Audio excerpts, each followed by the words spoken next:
வணக்கம். பொதுவாக நம்ம பயன்படுத்தக்கூடிய மோதிரத்துக்கும் நம்ம அணியக்கூடிய விரல்களுக்கும் ஒரு சம்மந்தம் இருக்குது அப்படின்னா அது நிறைய பேர்த்துக்கு தெரியுமா அப்படின்னா அது நிறைய பேர்த்துக்கு தெரியாது.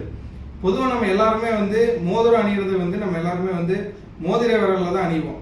அப்போ பொதுவாக நம்ம மோதிர விரலில் அணிகிறது அப்படிங்கிறத விட நம்மளுடைய 5 விரலுக்குமே 5 கிரகங்கள் அப்படிங்கிறது நம்மளுடைய விரல்கள்லேயே இருக்குது. இது நாடியின் அடிப்படையில் நம்ம சொல்லுவாங்க முன்னோர்கள். பொதுவாக 5 விரலுக்குமே பார்த்தோம் அப்படின்னா பொதுவாக சுண்டு விரலுக்கு அப்படிங்கிறது புதனை சொல்லுவாங்க. சுண்டு விரல் அப்படின்னா புதனை சொல்லுவாங்க. அதே மாதிரி ஆள்காட்டி விரல் அதாவது மோதிர விரல் அப்படின்னா அது சூரியனை சொல்லுவாங்க. அதே மாதிரி நடுவிரல் அப்படின்னா அது சனி கிரகத்தை குறிக்கும்பாங்க. ஆள்காட்டி விரல் அப்படின்னா அது குருவை குறிக்கும்பாங்க. பெருவிரல் அப்படிங்கிறது சுக்கிரன். அப்போ இந்த 5 விரலுக்குரிய கிரகங்கள் அப்படிங்கிறது நம்மளுடைய 5 விரல் இருக்கும். அப்போ இதில் நம்ம மெயினாக எல்லாருமே என்ன பண்ணுறோம் அப்படின்னா மோதிர விரல் அப்படிங்கக்கூடிய விரல்களில் தான் நம்ம மோதிரம் அணிகிறோம். அப்போ மோதிர விரல் அப்படின்னா அது சூரியன். சூரியன்னா கிரகங்களுக்கு தலைவன். அப்போ இந்த மோதிர விரலுக்கும் இந்த மோதிர விரலிருந்து உள்ளங்கைக்கும் ஒரு காஸ்மிக் எனர்ஜி அப்படிம்போம். அதாவது காந்த ஈர்ப்பு சக்தி அப்படிம்போம். Cosmic radiation அப்படிம்போம். அப்போ அதனால தான் அந்த காலத்தில் உள்ளங்கையை பார்த்து நம்மளுடைய கைரேகையை பார்த்து நம்மளுடைய பழக்க வழக்கங்களையும் நம்மளுடைய நடைமுறை வாழ்க்கையும் நம்மளுடைய வருங்காலத்தையும் கைரேகையாக அன்னைக்கு ஜாதகமாக பார்த்து சொன்னாங்க. அதுதான் உள்ளங்கைக்கும் மூளைக்கும் ஒரு தொடர்பு இருக்குது அப்படின்னு சொல்லுவாங்க.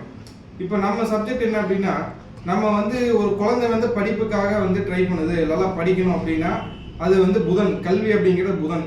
அப்போ மோதிர விரலில் நம்ம போடுறதுக்கு பதிலாக சுண்டு விரல், புதன் அப்படிங்கிற கிரகத்துக்கு நம்ம அந்த மோதிரத்தை சுண்டு விரல் அணியணும். ஒருத்தர் அரசாங்கத்துக்காக ட்ரை பண்ணுறாங்கன்னா மோதிர விரலை பயன்படுத்தணும். ஒருத்தர் தொழிலுக்காக பயன்படுத்துகிறாங்கன்னா சனி நடுவிரல் பயன்படுத்தணும். ஒருத்தர் நான் பெரிய அளவில் தொழில் பண்ண போகிறேன், எனக்கு குழந்தைக்காக ட்ரை பண்ணுறேன், என்னோட குழந்தை நல்லா இருக்கணும் அப்படின்னா குருவிரல். அப்போ இந்த மாதிரி 5 விரலுக்குமே 5 இருக்குது. வீடு மனை வாங்கணும், நல்லா டெவலப்மெண்ட் ஆகணும்னா பெருவிரல், சுக்கிர விரல்.